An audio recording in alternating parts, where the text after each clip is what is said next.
reavivados pela sua palavra, com o pastor Ronaldo de Oliveira.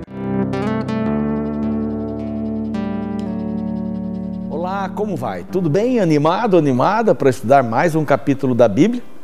Nós aqui estamos muito animados, porque estudar a Bíblia nos faz bem.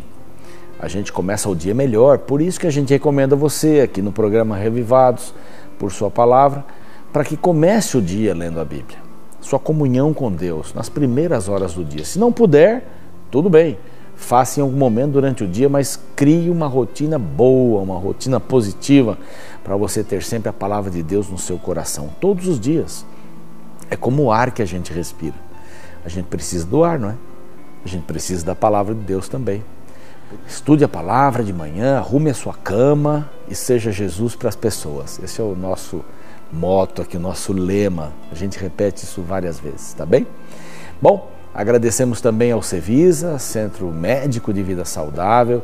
A gente está aqui num dos ambientes gostosos desse lugar, tão bonito, tão especial, médicos, nutricionistas, psicólogos, temos aqui fisioterapeutas, professores de educação física, tudo para você ter uma boa saúde. Aprender, né? É um local onde a gente vem para aprender a ter uma boa saúde. Muito obrigado.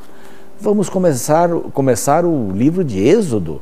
Termina em Gênesis, quando terminamos o último capítulo. Aliás, não falamos sobre a morte de José, né? José morreu, foi embalsamado, o puseram no caixão, e quando o povo saiu do Egito, quando os israelitas saíram de lá, os hebreus saíram de lá, levaram os ossos de José para o depositarem junto aos ossos dos pais, não é? Que estavam lá em Macpela. Bom, termina o período patriarcal, com Gênesis começa o período mosaico, não é? Aqui é um novo período. E nós vamos ter uma coisa bem interessante aqui. Os dois primeiros capítulos, 1 e 2, contam a história de 80 anos. Só dois capítulos, 80 anos. E os demais, do 3 até o 40, porque Êxodo tem 40 capítulos, então conta a história, esses capítulos contam a história de aproximadamente um ano. É bem diferente, né? Então são muitos detalhes, uma riqueza de detalhes impressionante. Lá em Gênesis nós vimos uma história um pouco diferente. Muitos anos e pouco espaço para contar a história destes muitos anos. E aqui nós temos nos primeiros dois capítulos algo parecido, depois muitos detalhes. Bom, é a história da saída. Êxodo quer dizer a saída, né, do povo de Israel debaixo do Egito. José, então, que morre ali no último capítulo do livro de Gênesis, colocou o povo de Israel no Egito, né?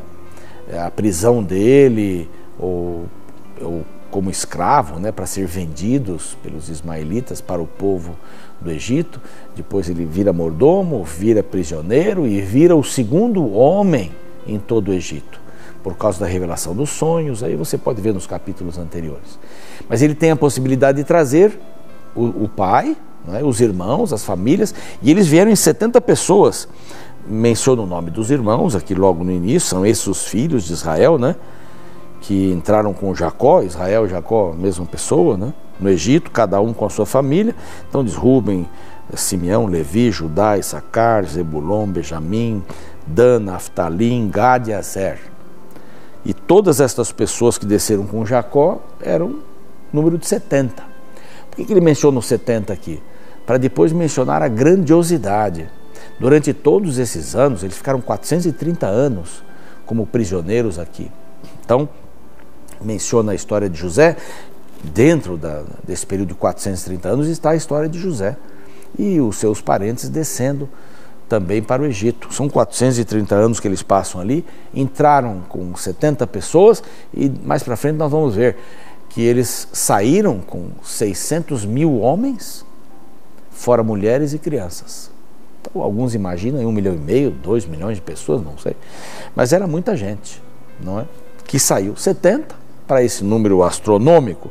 Então faleceu José e todos os seus irmãos e toda aquela geração. Aí começa, né? São 80 anos em 2 capítulos, eles vão sendo rápidos aqui, o Moisés vai sendo rápido.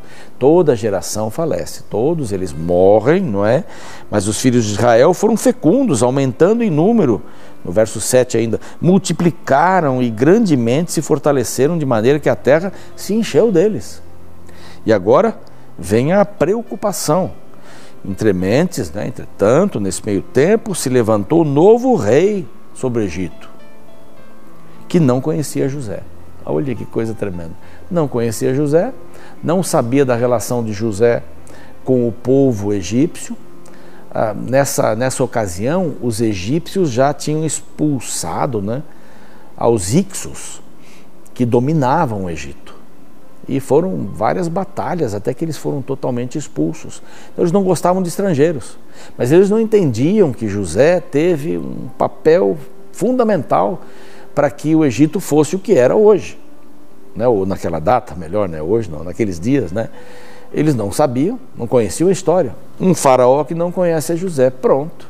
Aí vai agir de uma maneira brusca, de uma maneira dura, não é? Eis que esse povo, disseram eles, né? Eis que esse povo, dos filhos de Israel, é mais numeroso e mais forte do que nós. De repente, eles se aliam a um inimigo nosso e nos derrubam. Então, temos que acabar com eles. E os egípcios, verso 11, puseram sobre eles feitores de obras, os escravizaram. Então, vamos imaginar que até esse ponto eles tinham um bom contato com Deus, tinham os seus cultos, faziam isso com alegria e iam crescendo. Compravam, vendiam para os egípcios, eram ali. Estavam movimentando o comércio, inclusive, mas daqui para frente, agora eles foram escravizados. Muitas grandes obras que foram feitas pelos egípcios foram realizadas pelos hebreus aqui, não é? Então, quanto mais afligiam, mais eles se multiplicavam. Então, aqui tem alguns faraós, né? Tutmés III, que foi um dos piores, né? Amenhotep também, que foi um dos piores, que massacraram aqueles povos que eram dominados por eles e escravizavam. Então os egípcios, com tirania, faziam servir os filhos de Israel. Foi um período assim, esse período de Tutmés III, Amenhotep, um período duro, não é? Em relação a eles. Bom, o povo crescia, o que fez o faraó? O faraó pediu para as parteiras, 2 parteiras, aparecem os nomes delas aqui, que é Sifra e Puá, uma quer dizer beleza e a outra quer dizer esplendor, que elas fossem diante dos partos das mulheres hebreias e que matassem o varão, matassem o menino. Se fosse menino, matavam. Por quê? Porque não iam crescer, né? Poucos homens, família pequena. Então, poucos casamentos, o povo deixaria de crescer. Essas parteiras, não se tem muito ao certo se eram egípcias ou hebreias, né? Ou eram parteiras de hebreias, ou eram parteiras hebreias. Fica um pouco aqui essa situação, mas não importa. Os nomes eram até meio hebreus aí e tal. Bom, só que elas ficaram com muita pena de fazer isso. Aqui diz, eram tementes a Deus e não fizeram o trabalho que foi proposto a elas. Elas não matavam os meninos. E aí o faraó chamou e disse, como é que é isso? Os meninos continuam crescendo? O povo do Egito estava autorizado a matar os meninos. Uma coisa impressionante, né? Eu acho que muita gente não fez isso.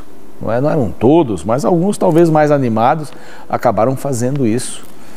Isso não faz você lembrar uma história do Novo Testamento? Quando Herodes mandou matar todas as crianças com menos de 2 anos e meio, porque os reis do Oriente tinham passado lá por ele, dizendo, onde é que está o novo rei de Israel, né, que nasceu e tal. Ele ficou com tanta inveja que quando eles foram embora e não voltaram, trazendo a notícia de onde estava o menino, ele mandou matar todo mundo, 2 anos e meio, e matou todo mundo.